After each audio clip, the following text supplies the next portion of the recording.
വിക്രം സ്റ്റേഷനിൽ തിരിച്ചെത്തി. വർക്കിയുടെ ഡയറിയിൽ നിന്ന് ലഭിച്ച വിവരങ്ങൾ അയാളുടെ തലച്ചോറിൽ അഗ്നി പടർത്തി. ഡയറിയിൽ വർക്കി എഴുതിയ പേരുകൾ വിക്രം തന്റെ കമ്പ്യൂട്ടറിൽ ടൈപ്പ് ചെയ്തു. Anil, Thomas, Raghavan, Mary.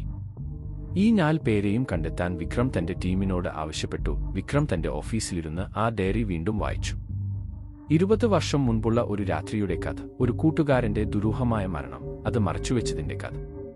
ഈ രഹസ്യം പുറത്തുവരുമ്പോൾ ഒരുപക്ഷെ വർക്കിയുടെ മരണം ആത്മഹത്യയായിരുന്നില്ല. അപ്പോഴാണ് വിക്രമിന്റെ ഫോൺ റിംഗ് ചെയ്തത്. അത് അജ്ഞാത നമ്പറിൽ നിന്നുള്ള ഒരു കോളായിരുന്നു. അയാൾ ഫോൺ എടുത്തു.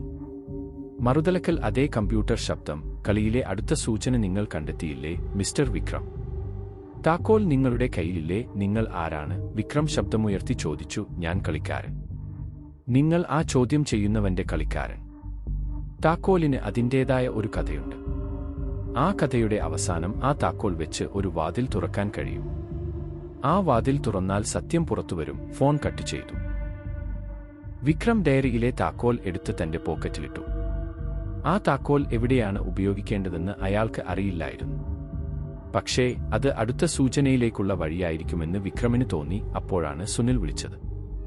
സാർ, നിങ്ങൾ ആവശ്യപ്പെട്ട ആളുകളെ ഞങ്ങൾ കണ്ടെത്തി. Anil, Thomas, Raghavan, Mary.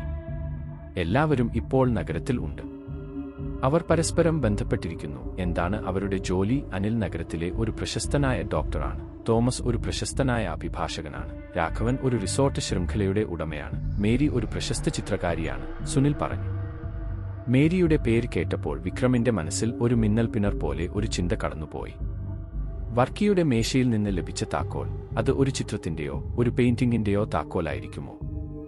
വിക്രം ഒട്ടും സമയം കളയാതെ മേരിയുടെ ആർട്ട് സ്റ്റുഡിയോയിലേക്ക് തിരിച്ചു. മേരിയുടെ ആർട്ട് സ്റ്റുഡിയോ നഗരത്തിലെ തിരക്കേറിയ ഒരു ഭാഗത്തായിരുന്നു. സ്റ്റുഡിയോയുടെ വാതിൽ തുറന്നു കിടന്നിരുന്നു. വിക്രം വാതിൽ തുറന്ന് അകത്തേക്ക് കയറി. അവിടെ ആരുമുണ്ടായിരുന്നില്ല.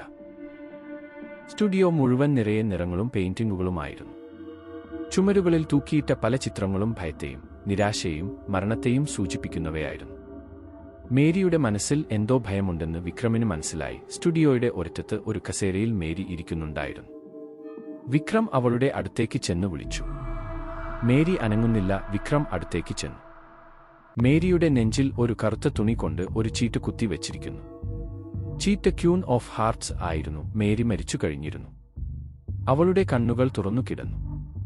ഭയവും നിസ്സഹായതയും ആ കണ്ണുകളിൽ നിറഞ്ഞു നിന്നിരുന്നു.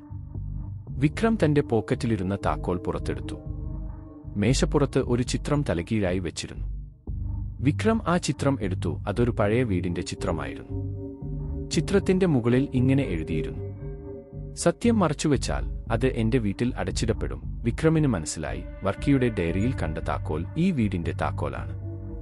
പക്ഷേ ഈ വീട് എവിടെയാണ്? ആരാണ് ഈ സത്യം അടച്ചിട്ടത്?